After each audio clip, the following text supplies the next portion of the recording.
Bonjour, bonsoir tout le monde. Merci en pile parce qu'on est avec nous sur Télévision Nationale d'Haïti dans le SA. C'est un plaisir pour nous rejoindre nous pour notre numéro Mise au point. Matin, on va recevoir Widler Jules. Ce sont investisseurs, banquiers. Je ne sais pas vivre dans le pays, la vivre au Canada. C'est tout son lobbyiste. D'ailleurs, de participer dans la campagne actuel président américain Donald Trump. C'était parmi les jeunes qui ont fait campagne à Donald Trump, qui ont fait pile promotion pour le président Donald Trump venir diriger la Maison Blanche. Tant que mon gars d'expérience avec lui. Mais en Haïti, dans le cadre d'un projet, et projet complexe, projet tout question de dette par rapport avec le pays d'Haïti. Nous allons rentrer plus loin, plus fond à cause de ça. Nous allons regarder la motivation, monsieur, ensemble de monde avec lui. Dans quel sens ce projet soit capable d'aider dans le développement du pays. Et qui accompagnement, il souhaite joindre beaucoup de l'État haïtien pour faciliter l'implémenter ensemble de programmes dans le pays d'Haïti. Widler Jules, bienvenue, c'est un plaisir pour nous matin sur Télévision Nationale. Bonjour, c'est Junior. Moi, je remercie tout le monde pour la chance que nous pour nous participer dans une telle émission, mise au point. Donc, c'est ça, mon nom, c'est Widler Jules. Je suis investisseur. J'ai effectivement participé à la campagne de Donald Trump. J'étais responsable de la mobilisation dans 19 États à travers les États-Unis. Ça partait de New York jusqu'au Nevada. Donc, on était une petite équipe. Puis nous faut tout ça qui est possible nous pour le président Donald Trump rentrer dans la Maison Blanche là. D'ailleurs, moi toujours sur liste pour campagne là, en 2020. Donc ça nous fait puis dans le cadre ça nous pour nous faire haïtien effectivement aborder des sujets de la dette. Donc pour parler de ça, ça veut dire Donald Trump après candidat encore. Oui, Donald Trump a candidat encore. D'ailleurs slogan déjà là. Slogan qui était gagné avant, c'était Make America Great Again. Yes. Puis ça, c'est Keep America Great Again. Donc, ça veut dire qu'il y a gardé l'Amérique là fort toujours parce que selon pensée monde qui avait lieu, l'Amérique était faible avant, puis maintenant l'Amérique est beaucoup plus fort que c'était auparavant. Alors l'équipe campagne a déjà remobilisé, réactivé là. L'équipe campagne a déjà remobilisé, déjà activé, levée de fonds est faite quasiment chaque semaine à travers les États-Unis. Donc, ils ont presque prêt, c'est juste finalisé, mais il n'y a pas qu'on est, c'est qui va être en avant des autres pour la campagne au niveau des démocrates. Parfait. Maintenant, comme lobbyiste, qui travaille ou fait dans la campagne là? Bon, travail là, c'est connexion. Donc, par exemple, nous ici, on papier de confidentialité. Nous ne pouvons pas rentrer dans le détail, mais ça, moi-même, capable de dire, nous avons fait, nous avons une banque de données. Donc, nous travaillons à ce niveau-là, au niveau mobilisation. Parce que la plupart du temps, aux États-Unis, le système, c'est que l'obéissance a plus de poids dans le système. Il y a des législateurs qui font loi. Donc, il y a toujours une série de contacts. Des fois, c'est au niveau de levée de fonds. Des fois, c'est au niveau de l'organisation. Moi, je travaille beaucoup plus au niveau de l'organisation terrain, assurer que mon yo aller voter, puis identifier partisans, puis essayer mobiliser un monde qui est partisan pour voter l'entrée sortie. Haïtiens, vous avez parlé avec eux, communauté côté passé, là vous avez fait campagne New York.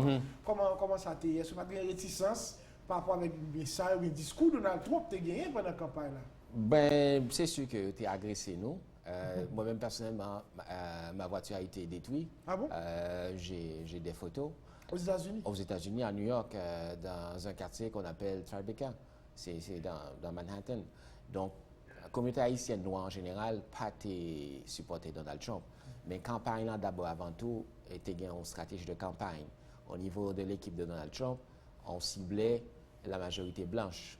Au niveau de l'équipe de Hillary Clinton, ils ciblaient eux autres, ces gens-là, les minorités. Donc, les minorités sexuelles, les minorités ethniques. Les minorités culturelles, donc c'est ethnoculturel, donc c'était ça la stratégie. Donc nous, on ciblait d'abord et avant tout la majorité blanche, puis c'est pour ça que ça a donné certains résultats, parce qu'aux États-Unis, c'est pour une élection suffrage universel direct. Donc il y a d'abord élu au collège électoral. Donc c'est sûr que les grands États comme la Californie, New York, ont voté contre Donald Trump. Mais l'ensemble des États, Trump, c'est quasiment une élection historique parce qu'il a réussi à gagner plus d'États que beaucoup de présidents républicains. Parce que rappelez-moi, c'est que des États, et là, c'est Donald Trump qui gagne, et ça fait tout. Il y a déjà, c'est difficile pour Hillary de président. Ben, au niveau de campagne, là, maintenant, Donald Trump, j'aime dire stratégiquement, c'était ciblé blanc. Parce que au niveau de Barack Obama, ce qui est arrivé, c'est que lui, il dirigeait un peu sectaire. Donc, les Blancs ont été frustrés, ce qu'on appelle des WAPs, c'est-à-dire que les White Angry Protestants. Donc, tous ces gens-là étaient frustrés de la manière dont Obama faisait sa campagne. Puis, de toute façon, ce qui est arrivé, c'est que il a su peut-être, mais gain à Hillary Clinton, comme le Wisconsin. Hillary Clinton n'a pas fait campagne une seule journée. Donc, Hillary Clinton dit il a voté Obama en 2012, il a voté Clinton en 2016. Donc, gain il n'a pas même perdu du temps de faire campagne. Puis, il faut pas oublier que le milieu rural, on a été fortement en faveur des armes à feu. Donc, Hillary Clinton a fait en pile erreur. Puis, au niveau de la stratégie de Bernie Sanders, il était beaucoup plus appuyé Bernie Sanders que Hillary Clinton. Tout le monde a tiré la caillou, bien voté carrément pour Donald Trump. Donc, Hillary Clinton, si le Parti démocrate l'anté vraiment voulait gagner cette élection, ce parti-là aurait dû choisir un autre candidat ou une autre candidate que Hillary Clinton. C'était perdu d'avance. Nous autres, on le savait. Mais les médias n'arrêtaient pas de promouvoir la campagne de Hillary Clinton. C'était une stratégie parce que ses amis venaient des médias. L'élite médiatico-politique était en arrière de Hillary Clinton, mais c'est l'élection terrain qui comptait. Donc, les médias, c'est représentant important, mais c'est pas tout. Donc, Tégon, l'autre effet qui cause des faits de Hillary Clinton, c'est parce que à force que tout le monde dit on va gagner l'élection, donc ça a un effet de démobilisation par rapport à Mounio dit de toute façon c'est dans la boîte, ça ne sert à rien d'aller voter, elle a déjà gagné. Fait que ça aussi a eu un effet inverse. C'est pour ça qu'il ne faut jamais sous-estimer ses adversaires, surtout en politique. En politique, oui. Mais en fait, pendant la campagne, les médias ont été shootés à boulet rouge sur Donald Trump, et parce que chaque semaine, on va qui passait, que ce soit contre filles, et par rapport avec les discours que gagné, que on quoi que c'est des discours racistes, les médias ont fait pile promotion. C'est ça que qui quoi ça a joué en pas joué en faveur monsieur pour devenir président. Comment l'équipe campagne a géré ça? L'équipe campagne là a utilisé ce qu'on appelle la stratégie du complot en communication. Donc plus on attaquer Donald Trump, plus on renforcer Donald Trump parce que monde qui partisan nous dit c'est un complot de l'élite médiatico-financière et politique. Donc, plus ça renforce, il a créé ce qu'on appelle en psychologie un état psychologique d'assiégé. Donc, à un moment donné, c'était quasiment une religion, les gens qui étaient avec lui. Fait que plus on parlait dans les médias, plus ces gens-là se renforçaient de leurs idées. Parce qu'il y a plusieurs manières de faire du mal à quelqu'un, de trop parler en bien ou de pas assez en parler. Donc, ça a créé l'effet inverse. Donc, si on n'arrête pas de dire que Serginho, c'est un imbécile, ce qui n'est pas le cas. Donc, à un moment donné, les gens vont dire, OK, parce que la personne est jaloux. C'est pour ça qu'on n'arrête pas de traiter de tous les noms. Fait qu'il y avait beaucoup cet effet psychologique que les médias ont sous-estimé. Puis aussi, ils ont sous-estimé à quel point les gens détestaient Mme Clinton. Parce qu'il ne faut pas oublier que ces gens-là, c'est des gens qui n'ont jamais travaillé de leur vie. Tout ce qu'ils ont fait, c'est endosser de l'argent, ils vivaient de la politique. Ils n'ont jamais fait d'autres choses, c'est des politiciens professionnels. Fait qu'il y avait une classe qui détestait ces gens-là. Puis il ne faut pas oublier aussi que Obamacare, que Obama a mis en place, il y a eu beaucoup d'augmentation au niveau des primes d'assurance.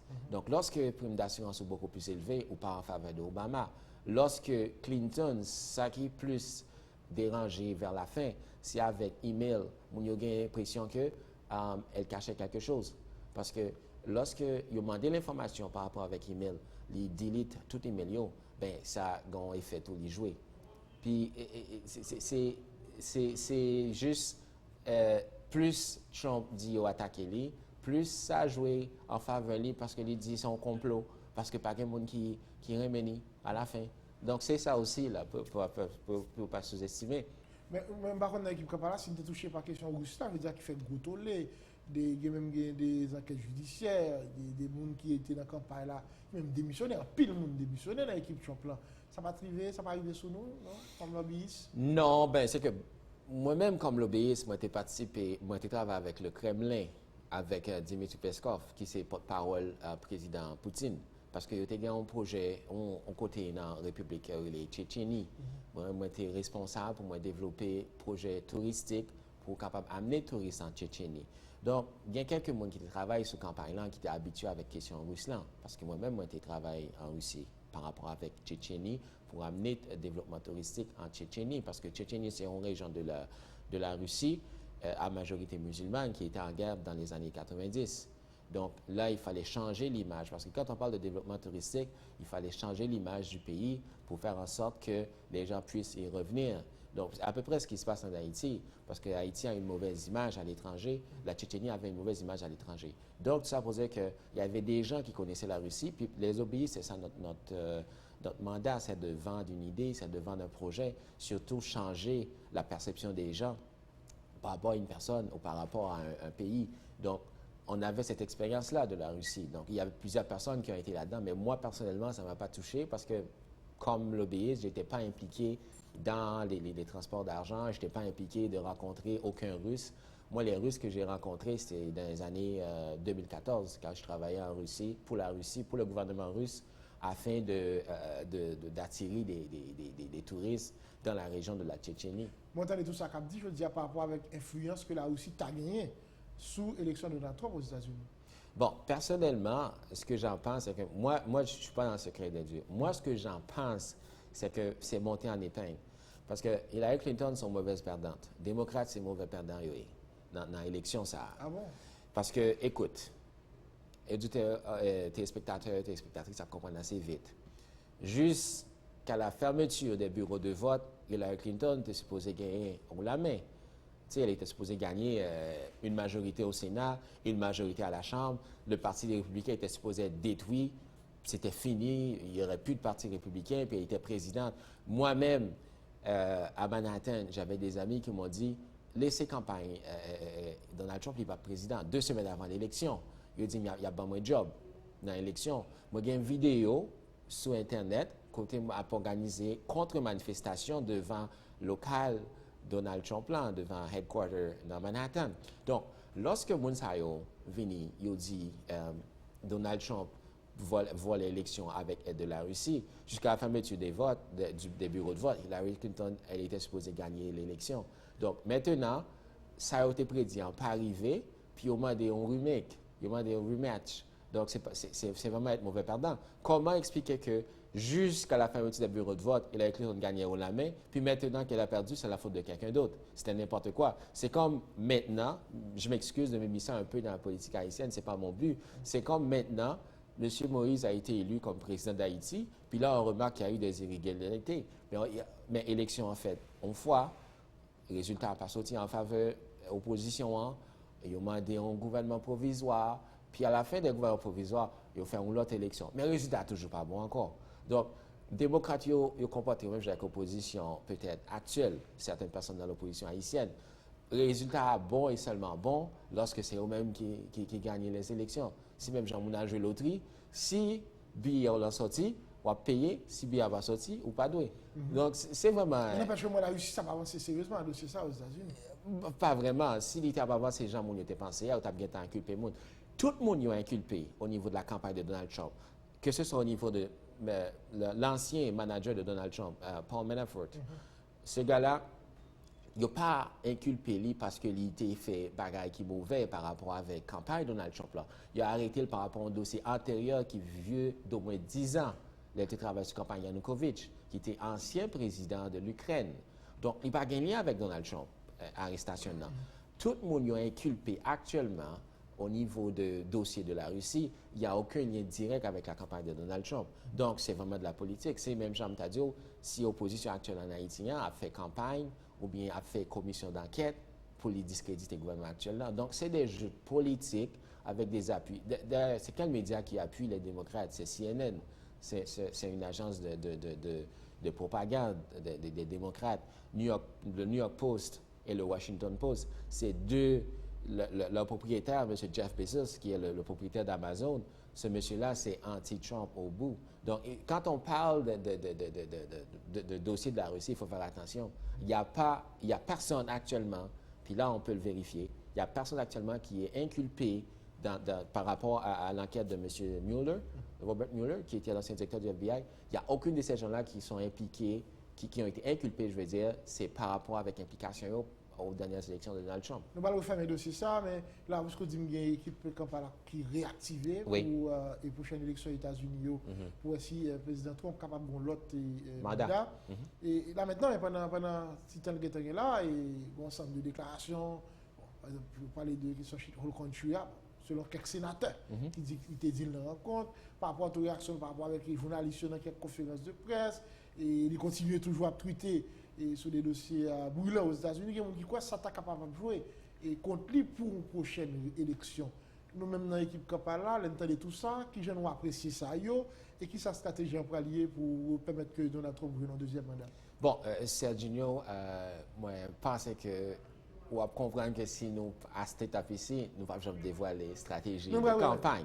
Cependant, ça moi-même capable de dire au niveau de l'implication, pas moi, dans le dossier, ça, c'est que il a été sous-estimé Donald Trump presque toute sa vie. On l'avait sous-estimé par rapport à sa première élection. Donc, il ne faut pas le sous-estimer. Moi, si j'étais les démocrates, avant de continuer à sous-estimer Donald Trump, moi, je chercher un candidat. Parce que jusqu'à date, il n'y a pas de candidat. Et les républicains, parce que clair qu'il y a Donald Trump bénédiction encore. Non, c'est qui d'autre? Qui d'autre dans le Parti républicain? C'est une tradition. Les fois où on a essayé de faire ça, le président sortant a quand même été candidat. Ronald Reagan a essayé de challenger le président Gerald Ford en 1976. Il a essayé de challenger lui juste avant, ça n'a pas marché. Donc, Gerald Ford est allé, il perd l'élection, hein? C'est pas entre les mains de Jimmy Carter, mais Ronald Reagan a gagné chance seulement en 1980. Donc, un président qui est en exercice, qui décide candidat, ça n'a pas jamais produit pour le président, ça n'a pas représenté parti. Même par contre, si vous vous rappelez ça, à un premier moment, même dans le niveau parti républicain, on va faire unanimité, non, derrière Donald Trump. Il y a des anciens présidents et peut-être des tours, un candidat, John McCain, et des gens comme Bush, des gens très réticents par rapport avec les discours, approche de Donald Trump sur un ensemble de sujets internationaux. Oui, mais ce qui arrive, c'est que ces gens faisaient partie de l'establishment. C'est comme en Haïti, quand le président Martelly a été candidat, ben, l'élite haïtienne, que ce soit politico-médiatique, financière, whatever, ces gens étaient pas en arrière de lui. C'est que des fois, on a des candidats qui sortent de l'ordinaire, qui arrivent, puis ces gens-là créent une certaine attente, ces gens-là dérangent. C'est sûr que si on veut du changement, on fait le statu quo, ça ne va jamais marcher. Ben, ça prend des candidats comme M. Martelly en son temps, comme M. Bush actuellement, pour faire, excusez, M. Donald Trump actuellement pour le faire. Donc, quand on n'a pas, ce n'est pas une bénédiction nécessairement quand on a l'appui de l'establishment. Parce que M. Martelly a gagné ces élections malgré l'opposition de l'élite, malgré l'opposition de l'establishment. On appelle ces candidats des candidats Maverick. C'est des candidats qui sortent de l'ordinaire, malgré toute la boue qu'on a sortie sur M. Martelly, il a été élu. Malgré toute la boue qu'on a sortie sur M. Donald Trump, il a été élu. Puis je pense que si M. Martelly était candidat, il aurait probablement été encore président aujourd'hui, comme M. Donald Trump qui va être candidat, parce que la Constitution le permet aux États-Unis, il va être candidat puis il va être réélu. Bon, c'est quand même on qui n'a pas Donald Trump qui a parlé.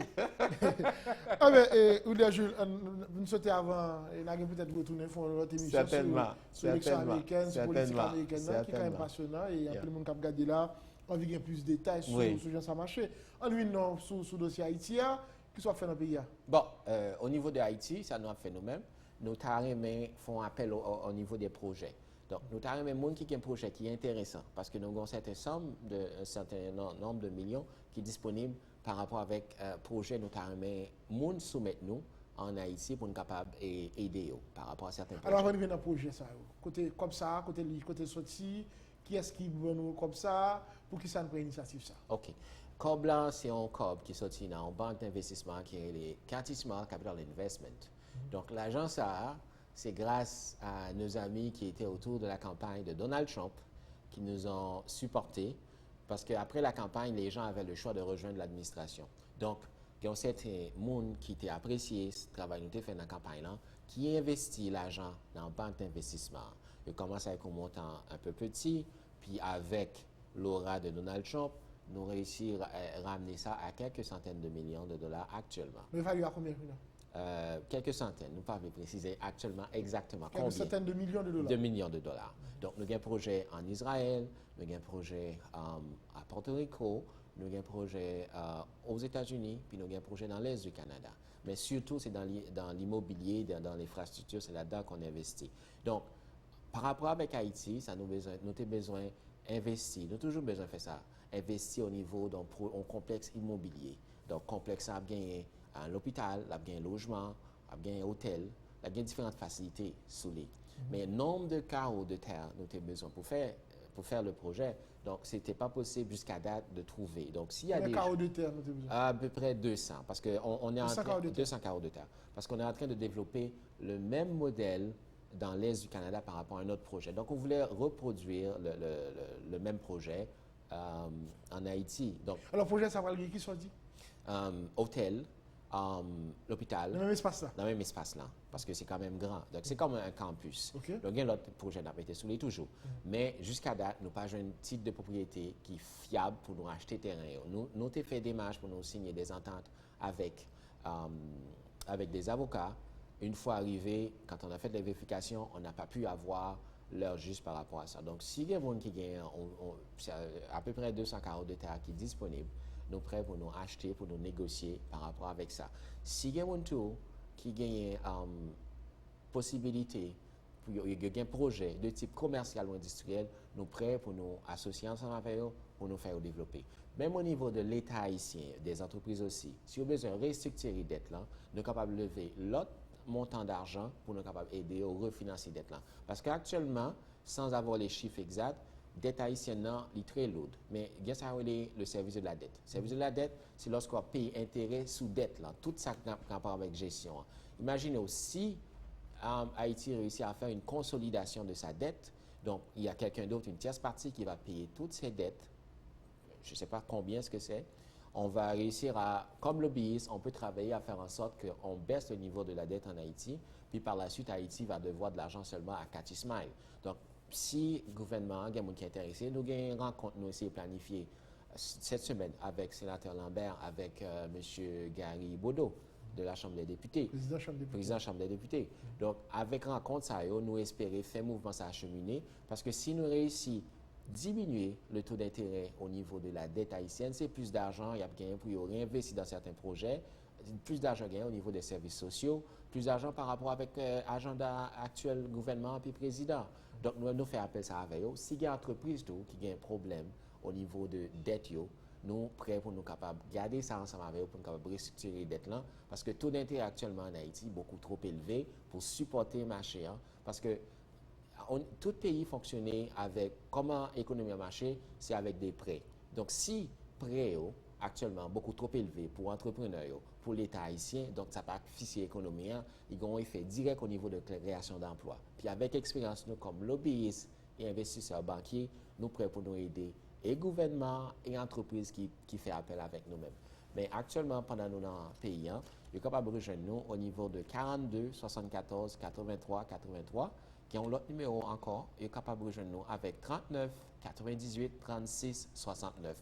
Dans un autre temps, nous avons investi, nous avons besoin de structurer dette, nous avons tout le monde qui investit avec nous dans la banque d'investissement. Parce que c'est une banque qui est située au Canada, régie par des lois canadiennes, nous associés avec la deuxième plus grande banque au Canada pour le niveau de la réception des fonds. Donc, les gens qui ont un peu d'argent disponible, actuellement, banque haïtienne, il y a seulement 1% au niveau de soumettre en compte en dollars haïtiens, en dollars américains, excusez.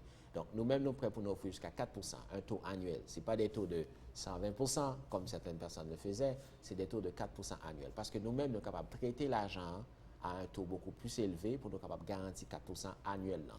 À la fin de l'année, ces gens-là peuvent récupérer l'argent ça va mettre avec intérêt de 4%. Donc, si vous savez, lorsque vous contactez nous, nous-mêmes, nous servons avec le bureau d'avocats, nous sommes capables de prendre rendez-vous avec nous pour nous discuter de certaines modalités, que ce soit au niveau de gens qui ont besoin d'investir avec nous, que ce soit avec l'État haïtien qui a besoin d'aide au niveau de restructuration de dette. Le seul monde qui doit c'est nous-mêmes, ou bien entreprise, ou bien tout le monde qui est intéressé par service, c'est ça nous fait. Service de la dette avec investi. Donc, si on a un projet tout. On a un projet complexe là. Et oui. Est-ce qu'on a identifié une zone dans le pays pour nous mettre campé complexe ça? Oui, nous avons identifié la région de Cabaret. Ah bah, ok. Cependant, l'ouest du pays en général, département de l'ouest. Cependant, à chaque fois, on est arrivé sur les lieux, on nous dit, OK, ça c'est terrain, il est avec avocat. Quelques temps après, il y a l'autre groupe qui vient, des fois, il y a des gens qui tirent. Puis, oui, c'est arrivé, ils ont tiré avec des machettes des fois, puis ils ont couru derrière l'autre monde qui dit la fin. C'était vraiment du n'importe quoi. Chaque fois, chaque monde est avocat, chaque monde revendiqué. Mais est-ce que nous ne pas voulons louer, nous voulons acheter, c'est ça? Exactement, parce qu'il y a plus de facilité à acheter que louer. Parce que vous avez essayé de diriger nous, parce que nous avons gagné un très bon service de la part de services de l'ambassade du Canada, entre autres, même avec certains contacts à l'ambassade des États-Unis. Donc, vous avez référé nos monde pour nous être capables de faire association pour louer, mais il manquait un peu de flexibilité lorsque vous louez. Nous avons acheté, nous avons négocié, bon, qui a un terrain. Est-ce que là, nous finissons un terrain, c'est nous capables de construire? Oui, exactement. Avec des partenaires haïtiens au niveau de l'ingénierie. Parce que c'est sûr que nous ne pouvons pas sortir avec nous ni en Israël, ni aux États-Unis ou au Canada, même pas à Porto Rico, pour venir faire construction. Donc, au niveau de la phase de construction des bâtiments, nous sommes obligés d'associer avec certaines firmes haïtiennes pour capables de faire. Mais nous-mêmes, nous avons des firmes par nous déjà travaillé dans une série de projets, il y a venu, mais son partenaire a fait. Nous pensons à ce moment-là à un échange au niveau du savoir-faire. Donc, nous-mêmes, n'avons pas prendre de Haïtiens qui a fait faire une série de bagages, et même tout avons un certain transfert au niveau des connaissances. Combien de nous mettez pour ça, pour complexe ça? Pour complexe ça, bon, un chiffre en général complexe et autres projets, mais pas nécessairement seulement ce montant-là. Nous avons un montant de 10 millions qui était réservé pour investissement, puis pas pour complexe, parce que complexe a coûté beaucoup plus d'argent. Parce que juste au Canada, nous avons fait complexe, nous avons travaillé, parce que même complexe en niveau, qu'on finit de développer au Canada. Juste pour une pharmacie, on avait investi 7 millions. Mais ça, c'est des normes, des salaires canadiens, mais juste pour ça. Donc, c'est au niveau de l'acquisition des terrains puis certains autres projets. Mais ce n'est pas limité seulement à ça. S'il y a un projet qui est intéressant, nous prêts. Parce qu'il y a un mécanisme au niveau des banques pour lever l'argent lorsque, même actuellement, par rapport à montant nous gagnons en termes de capital, nous sommes capables de lever l'argent sur les marchés à travers certains canaux pour pouvoir financer certains projets. Vous dites, le plus gros obstacle, c'est terrain. Le plus gros obstacle, c'est terrain, parce que nous n'avons pas qu'à jouer un terrain qui est monde qui a un type de propriété fiable. Donc, nous avons parlé avec même certains journalistes qui sont très chevronnés, puis ils ont dit nous-mêmes, ils ont pris un problème par rapport avec terrain, par rapport avec. Pourtant, ils ont aussi supposé qu'on paye en plus passer nous. Mais jusqu'à date, nous n'avons pas qu'à jouer un terrain qui est fiable pour acheter. Est-ce que nous allons essayer d'entrer en contact avec des notaires et des avocats qui versent dans l'immobilier en Haïti? Ça a été fait, puis ça c'est le même problème au niveau de la quantité. On ne peut pas avoir cette quantité-là jusqu'à date. Mais des fois, on nous dit oui, puis on arrive, puis ce n'est pas le cas. Maintenant, nous ne parlons plus petit que 200 KO. Ben, peut-être accommoder nous de moitié, entre 100 et 200. Mais pour faire, ça nous besoin de faire, parce que c'est une reproduction de quelque chose qui s'est déjà fait, qui est en train de se passer actuellement dans l'Est du Canada. Donc, c'est pour ça qu'il nous faut à peu près 200 KO. Mais on peut réduire la taille, la dimension du projet, mais là, on parle de la moitié, environ 100 carreaux de terre. Pourquoi ça, c'est Haïti? Haïti, c'est parce que, premièrement, papa, moi, est d'origine haïtienne. Puis, en plus, nous pensons que Haïti gagne un potentiel pour les arriver à développer. Parce que, il y a des gens qui n'ont pas eu de développement économique. Souvent, c'est soit dans le livre, ou bien il y a autant de gens qui ont dit ça, ils ont répété tout. Mais le développement haïtien est possible. Mais actuellement, en Haïti, selon ça, nous constatons, c'est au niveau de un flux d'argent qui pas circulé assez dans le pays pour la création d'emplois ou pour créer un peu d'espoir parce que le taux d'intérêt est beaucoup trop élevé. Actuellement, problème gouvernement haïtien, oui, on n'a pas eu de corruption, ça c'est pas de même pas nous pas connaître. Cependant, plus gros problème gouvernement haïtien, c'est au niveau de service de la dette, c'est au niveau des taux d'intérêt. C'est ça qui a étouffé plusieurs pays africains des années 80 avec ce qu'on appelait l'ajustement structurel du FMI. Donc, actuellement, Haïti a subi le bagaille parce que souvent, les prêteurs, ça a prêté à Haïti, ça a fait, ils ont exigé une série de restructuration. Restructuration en bon, dans un sens, parce que des fois, il y a un gaspillage, mais il y a aller au-delà de ça pour être capable de mettre Haïti à leur botte, sur leur coupe réglée. Donc, problème Haïti actuellement, c'est pour un problème de corruption, malgré ça existait, ça existe partout, ça existe à New York, ça existe aux États-Unis. Même le premier ministre israélien est sur le coup d'une inculpation pour corruption. Il y a un ancien président israélien qui allait en prison pour corruption. Il y a un ancien premier ministre israélien qui allait en prison pour corruption. Donc la corruption, ce n'est pas juste le fait d'Haïti, ça existe partout dans le monde. OK? Cependant, le problème d'Haïti, c'est vraiment un problème de dette qui fait en sorte que les taux d'intérêt sont trop élevés puis le gouvernement ne peut pas avoir assez d'oxygène pour fonctionner. Problème de crédit pour les entreprises, crédit, taux d'intérêt trop élevé. Comment on voulait pouvoir prêter à des taux de 35%, de 40%? Comment on va bien t'en faire l'argent? Il n'est pas possible. Donc, crédit, il n'y a pas qu'à libéraliser en Haïti. C'est peut-être ça, même des banques étrangères au niveau de la Scotiabank, qui ont une banque canadienne, retirer le sur le marché haïtien parce qu'ils disent qu'ils ne sont pas capables de faire l'argent parce que le taux d'intérêt est trop élevé. Lorsque vous prêtez mon a tellement gain risque avec 35% ou 40% des fois plus supérieur, ce n'est pas normal. D'ailleurs, c'est des taux qui sont prohibitifs au Canada et aux États-Unis. Et là maintenant, comme on parle de casier marché, obligé de tirer? Ben, exactement, parce que c'est pas possible. C'est pas possible. C'est des taux qui sont même interdits au pays par eux. Exactement. Donc, comment ça? Parce que il y a un problème de la dette. Parce qu'on sait d'entreprises, par contre, on a un modèle d'affaires en Haïti, mais cependant, lorsqu'on prête à des taux trop élevés, il y a un problème ça aux États-Unis avec la crise du subprime en 2008 à peu près. Ils ont prêté des gens qui n'ont pas de possibilité pour le rembourser. Ils ont augmenté tout d'intérêt, ils ont dit bon, on a toujours remboursé. À la fin, on n'est pas capable. Donc, banque en Haïti, si on pas font genre pour baisser taux d'intérêt, que ce soit au niveau des gens privés, c'est-à-dire des prêts personnels, que ce soit des prêts commerciaux ou industriels, pays n'a pas avancer.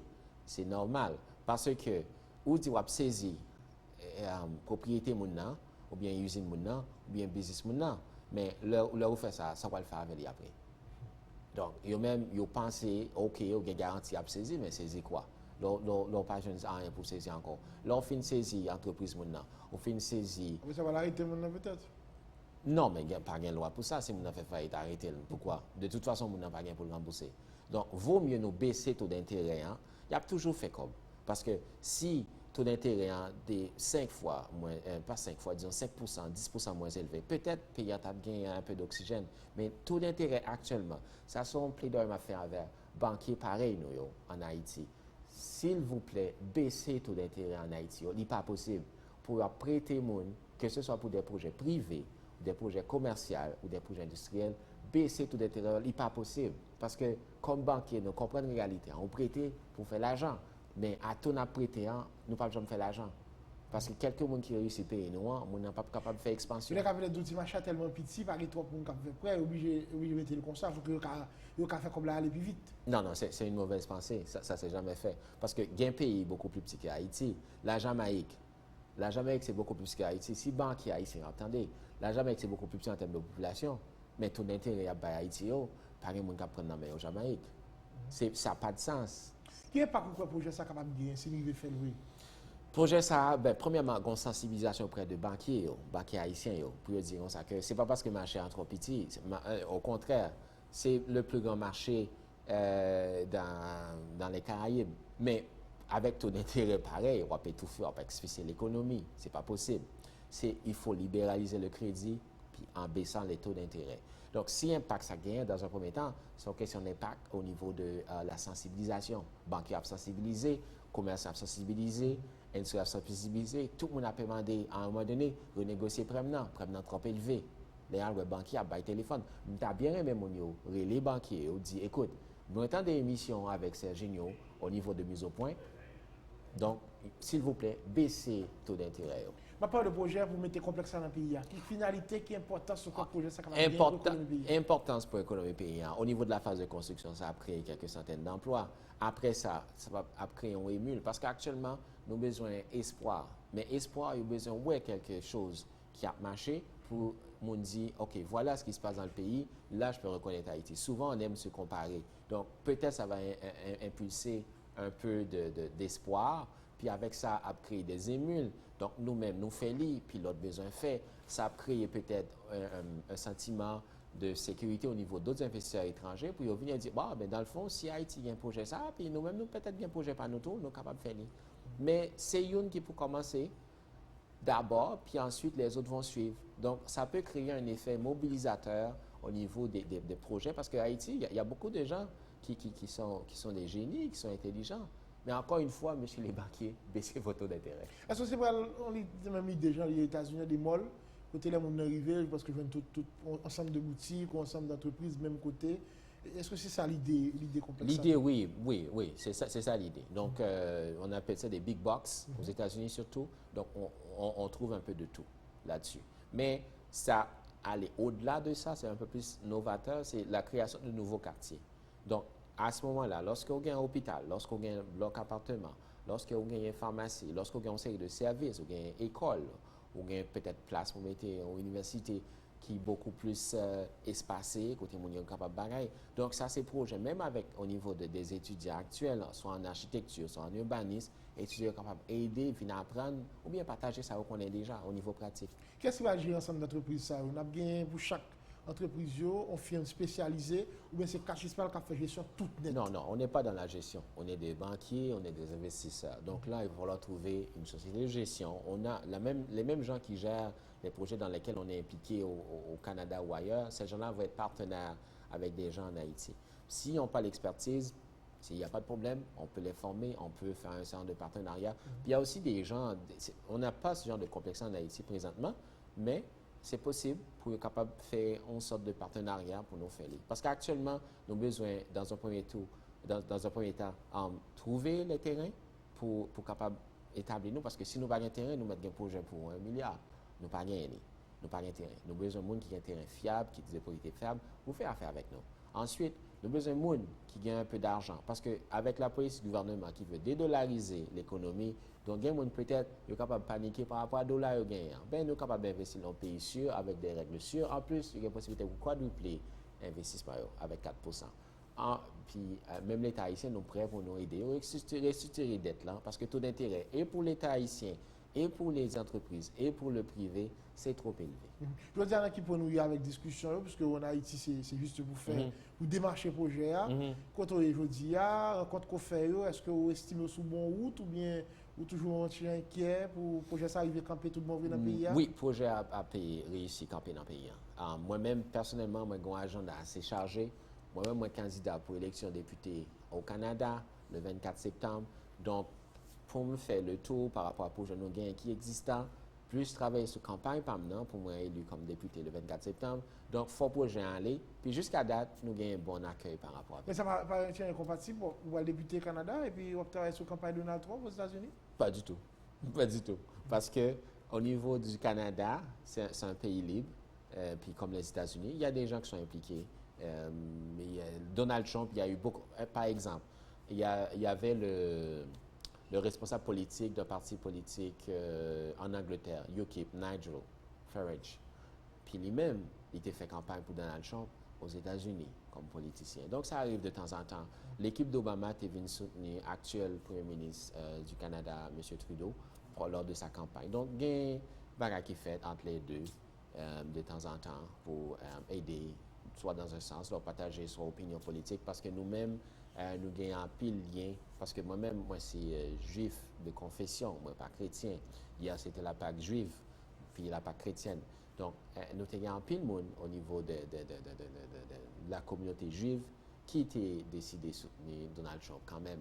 Donc là, il y a intérêt politique, il y a intérêt religieux des fois. L'actuel, le beau-fils, le gendre de M. Donald Trump, Kushner, c'est un juif. Donc, sa fille aussi s'est convertie à la religion juive.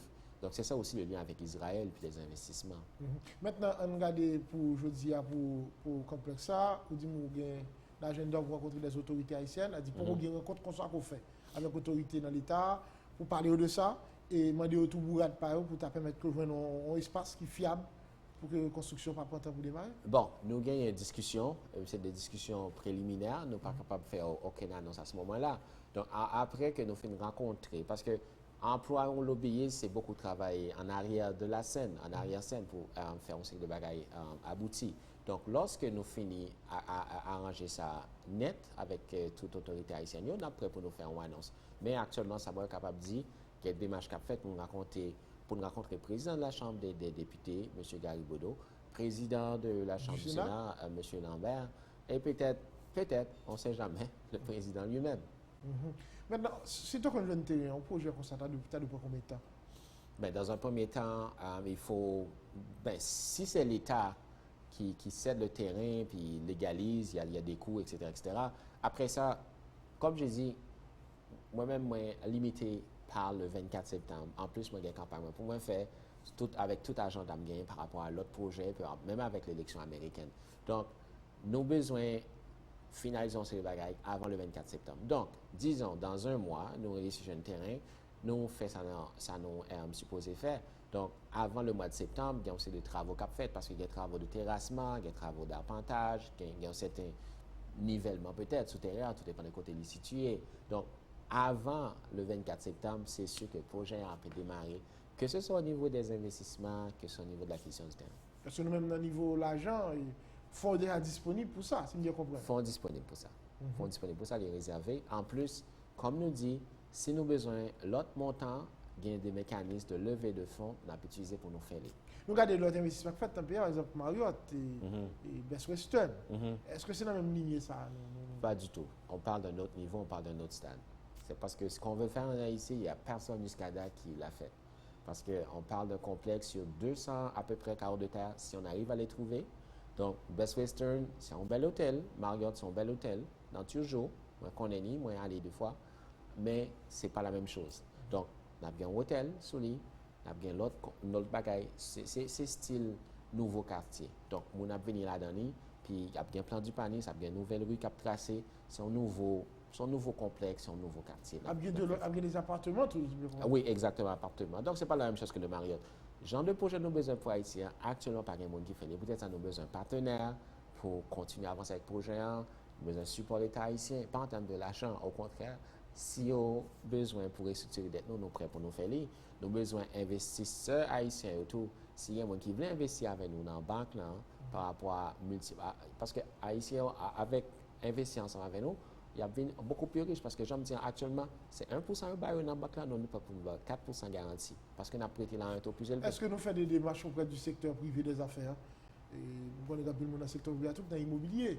Est-ce que nous parlons avec eux? Qui comprennent le projet? Est-ce que tu as voulu entrer dans la il y a des contacts, il y a des discussions, mais à cette étape ici, c'est très préliminaire parce qu'il y a une question de culture. On n'a pas la même culture lorsqu'on a discuté avec une série de monde, mais nous étions confiants que tout ça nous fait à pas aboutir. Ça n'est pas la même culture.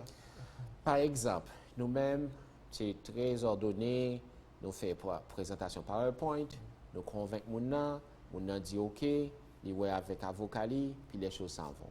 Mais des fois, étant donné que c'est nouveau, ce n'est pas des choses que vous êtes habitués à garder.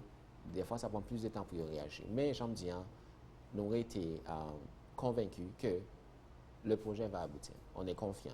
Ça va marcher. Bon, très optimiste, même si vous revenez terrain depuis tout ça. Oui, ben écoute, c'est pas notre première expérience au niveau des affaires. Ah bon? Ouais, ça a habitué arrivé déjà? Ça a habitué arrivé, pas les mêmes problèmes. Parce que, un exemple, au niveau du projet dans l'Est du Canada, lorsque nous jouons un terrain, c'était pour des problèmes environnementaux, parce que le site là était contaminé. Donc il fallait décontaminer. Après la décontamination, il fallait appeler les autorités pour valider. Des fois, on n'avait pas les bons permis pour continuer parce que ce n'était pas assez décontaminé à leur goût. Certaines portions du terrain. Donc, ça a arrivé, projet ralenti pour X, Y raison.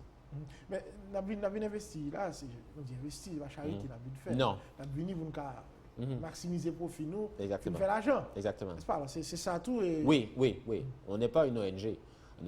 ONG. Un exemple. Lorsque nous disons en Haïti, si on mettait 1%, si on mettait l'argent à la caille, avec actuellement, on jeune 1% à 4%. Ou imaginons, lorsqu'on a restructuré l'État haïtien, si l'autorité nous avale nous, puis nous d'accord avec ça, si on a payé tout 35%, 40%, 55%, ou imaginons, nous ne pouvons pas faire pour à 10%, nous pouvons aller un peu plus haut. Donc, si par exemple, nous faisons la 25% pour eux, nous remettre investisseurs 4%, nous rester avec quand même 21% pour nous continuer à investir ailleurs parce que son retour d'investissement, c'est ce qui est frais. 21% c'est brut. Après ça, il y a taxes et impôts pour payer, il y a l'autre bagaille pour payer au niveau des frais, tu vois. Mais c'est sûr, nous parlons œuvre de charité. Nous investissons en Haïti pour que ça rapporte nous. Vous comprenez? Mais ça n'a pas empêché nous, ça aurait les bons citoyens corporatifs. Donc, on gagne le souci du bien-être des gens tout en ayant en tête de les aider. D'ailleurs, au niveau de l'aide internationale, ça, vous ne pas connaître comme téléspectateur. Lorsque le gouvernement canadien ou le gouvernement américain dit qu'il investit, il dit qu'il a investi 100 millions de dollars en Haïti, pas gagné 10 millions qui quittent ni Canada ni États-Unis. Donc, même dans un pays qui dit a fait aide internationale, d'ailleurs, nomme-moi un pays qui développe avec aide internationale, ça n'existe pas. Donc, même l'Haïti, on fait Haïti supposément la charité, 90% minimum de cet argent était dans les coffres des Canadiens ou des Américains ou de n'importe quel investisseur. On peut faire vos experts une travail pour nous, et puis comme la retourne à revenir encore. Comme le bas, retourner parce que le bas, j'aime quitter. Donc, lorsqu'on a parlé de charité, ONG, il faut faire attention. Parce qu'un exemple, moi-même, j'étais pas à la tête, j'étais membre du conseil d'administration ENAP, c'est l'école d'administration publique, OK? Nationale d'administration publique. Cette école, il a été formé fonctionnaires haïtiens. Actuellement, il y a toujours un partenariat. Il a géré fonds du développement international au niveau de la formation. Lorsque nous avons débloqué l'argent pour aller former mon en Haïti, l'argent débloqué d'abord dans compte mon, mais l'argent qui est à Haïti, c'est l'argent engagé en chauffeur, il paye au salaire minimum par rapport à salaire panneau, puis mon nan li un certain montant, peut-être $5,000 par jour, donc mon nan a intérêt pour le faire plus de jours d'ambition, il vient faire, puis après ça... Il tourne à comme lui? Non, comme la tourette. Exactement, comme la pas jamais quitté, ni Canada ni États-Unis, comme la été là. Moi-même, j'ai eu l'expérience de voyage en première classe avec un policier de la ministère à l'époque. Puis, je dis policier comme ça que bon, il y a un policier canadien, soit dit en passant. Puis moi, je dis, ben, quand Haïti a payé Haïti, il dit, ballon pays, côté l'ONU est intervenu, puis pays ça va mieux. Timor oriental, il dit non. Tout pays il dit non. Il dit pas pour ça nous là. Donc, si vous pensez que mission étrangère qui est en Haïti, dans le but d'aider, de souci, écoute, vaut mieux faire affaire avec un banquier, même j'avais nous dit, écoute, nous avons baissé tout intérêt mais nous avons fait profit. Au lieu de dire, la faut la charité, puis après ça, pays va développer. Pas un pays sur la terre qui développe avec l'aide internationale ou avec des ONG. Ça n'existe pas. Bon, c'est clair, c'est surtout l'investissement. C'est l'autorité pour créer des conditions pour attirer l'investissement direct. Exactement. Nous sommes prêts à prendre des risques calculés pour aider, mais on est là pour faire des profits. Parce que imaginez, si vous-même, Serge Gigno, mettez, par contre, disons, en pile comme vous gagnez, un petit montant tout petit, on mettez $100,000 américains avec nous-mêmes. Mais maintenant, ou bien aider des pays ou Haïti, mais à ce moment-là, ou bien besoin 4% dans tout. Mais si nous prenons l'argent là, avec l'argent, l'autre monde qui mettait les, nous juste gaspiller les. À la fin d'un an, moi-même, je suis obligé de retirer le compte pas moins. Pour moi, peut-être, $100,000, c'est correct. Mais si il y a 1000 personnes qui viennent chercher $100,000 là même, ce n'est pas possible. Tu vois? Donc c'est peut-être ça, malgré certaines choses, nous prudents avec l'investissement, il y a des règles qui sont établies avant de nous autoriser. Parfait. Là maintenant, nous voulons avancer dans le projet. On se dit tout à l'heure, il faut qu'on travaille sur l'image du pays. Mais nous, malgré ça, malgré le problème de l'image, nous décidons quand même de venir investir en Haïti. Côté la fois ça a sorti. Avec la Tchétchénie. La Tchétchénie, imagine-toi, c'est ça le terroriste islamiste en Tchétchénie. Donc, je ne vais pas jamais faire ça à Haïti. Haïti, ils disent Haïti c'est un pays qui est très dangereux. OK? Combien de nous pensez dans les 5 dernières années, à chaque année, ils ont assassiné au Mexique? Dans mon chiffre, selon eux-mêmes. Environ 25 000 personnes ont assassiné au Mexique. Puis lorsqu'ils ont assassiné les gens au Mexique, ce n'est pas tiré à Delma. Ils ont tranché tête, ils ont brûlé, nous avons quelques disparitions en Haïti. Mais imaginez au Mexique, un autobus en entier qu'on disparaît. Il n'y a pas jamais une trace autobus à eux. Donc, Haïti, au niveau de l'insécurité, oui, ça existe, oui, c'est dangereux, mais ce n'est pas comparable. Moi-même, je ne vais pas jamais faire, il y aura par aucun policier haïtien. Moi, j'étais au Mexique, là, dans une région qu'on appelle Tijuana. Un policier mexicain, tu un hakim de entre 160 et 180 dollars américains. Au Mexique? Au Mexique, dans la région de Tijuana. Ça, c'était en 2014. Donc, tout ça pour dire que lorsque mon pas jamais sorti de Haïti, ils pensent que c'est Haïti qui est beaucoup plus dangereux, ben c'est sûr que les gens va penser qu'ils vont venir. Puis, il y a une image payante, tout le monde a intérêt. Imaginez, est-ce que vous avez intérêt à parler en bien de Haïti en République dominicaine? Non, investisseurs en Haïti ne peuvent pas parler en République dominicaine.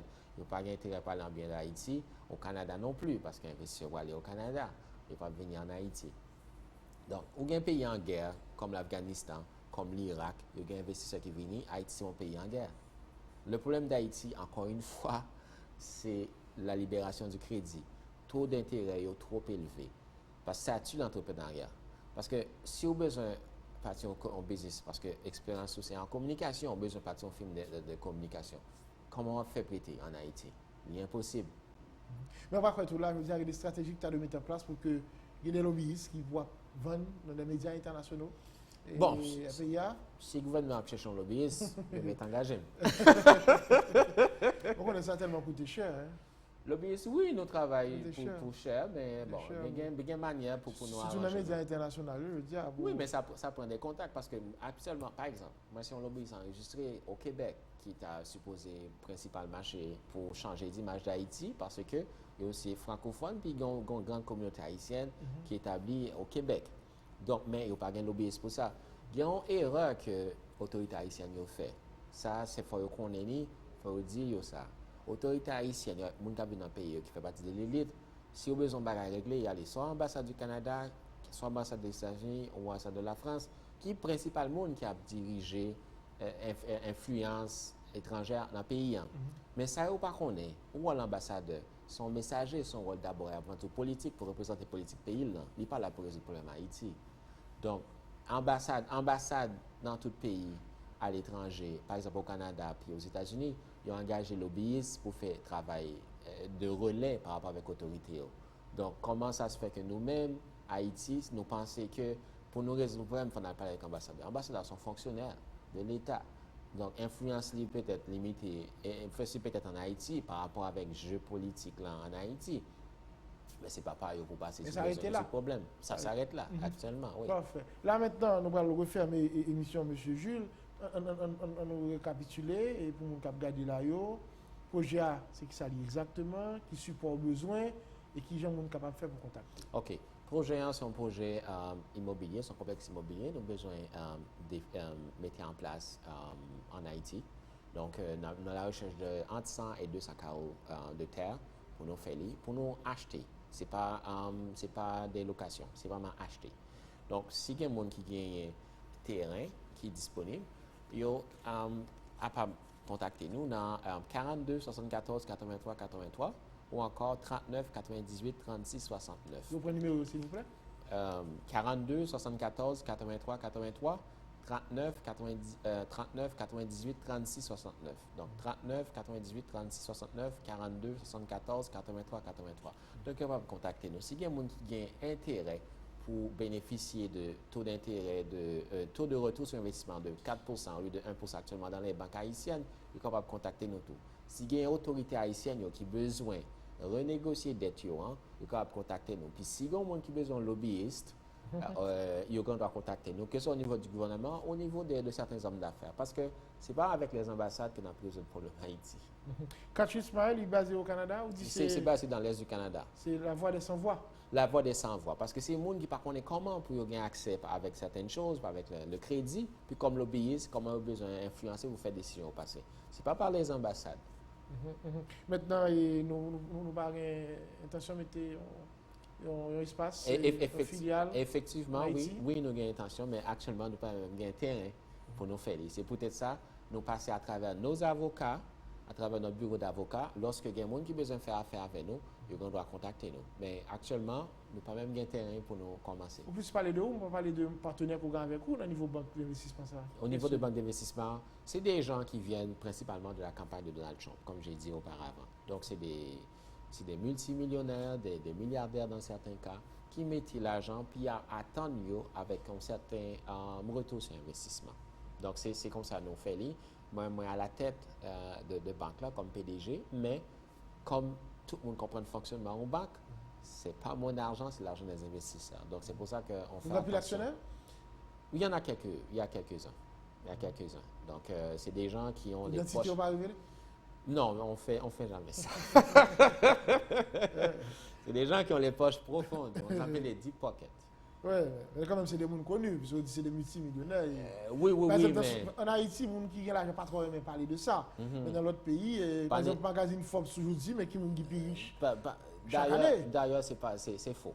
Les gens qui sont vraiment riches, on ne les connaît pas. Les gens non, exactement. Parce que les fortunes dont on parle du magazine Forbes, ils sont basés par rapport avec l'action qu'ils ont gagné en banque. Pas tout le monde qui gagne l'argent au niveau du marché obligataire, au niveau des actions et tout. Donc, c'est faux. Parce que d'ailleurs, l'une des familles qu'on pense être la plus riche au monde, c'est jamais cité là-dedans. C'est des banquiers. Là, il a toujours parlé de Gates, il a toujours parlé de Slim mexicain, il a parlé de Buffett. Qu'on connaît d'ailleurs, des gens. Mais c'était toujours fort. Non, ben c'est même genre avec Haïti, peut-être, le monde qui a cité, les gens qui sont vraiment riches, par contre, un exemple. Qui est-ce qui est supposé gagner plus d'argent? Un banquier qui gagne banque palais ou bien un monde qui a parlé de famille de banquiers qui existait depuis les années 1700, c'est la famille Rothschild. Donc, il n'y a pas jamais cité un Rothschild dans le classement. Combien de princes de l'Arabie Saoudite ont cité? Un pays qui a une monarchie absolue. Il n'y a pas là-dedans non plus. Donc, lorsque l'État confond avec individus dans ces pays de monarchie absolue, il est supposé dans l'islam tout. Donc, liste magazine Forbes, c'est vraiment du marketing. Rien que du marketing. Selon nous, mais on peut le démontrer dans le cadre de notre émission. Puis ça me fait plaisir de revenir dans. C'est évident. On rappelle mon numéro de téléphone, non? Oui, donc pour les gens qui ont besoin qu'on ait, numéro que projet ça. Exactement, pour décoller. Ça. Oui, exactement. Donc c'est 42 74 83 83 39 98 36 69. Donc on peut nous contacter. Et j'en parlais alors quand tu as qui devait y avoir une réponse claire. Sur le terrain. Nous pensons avant la fin de la semaine, il y a une rencontre qui a faite. Nous pensons avant la fin de la semaine, il y a des gens qui ont intéressé à investir avec nous. Avant la fin de la semaine, nous avons joué une série de réponses très positives. Vous souhaitez ça? OK. Merci un peu, Louis-Jules. Bon succès, bon travail. Et nous sommes contents de parler avec vous matin sur la télévision nationale d'Haïti. Merci les téléspectateurs et téléspectatrices de la télé nationale, puis M. Serginio. Voilà, notre invité ce matin, Louis-Jules de Cash Experience, pour déposer ça, que M. Gagné, et avec tout partenaire Lio. Merci tout le monde, tout avec nous en direct, parce que tu as passé une très bonne journée. Si c'est en rediffusion, bon après-midi, bonne soirée, à bientôt.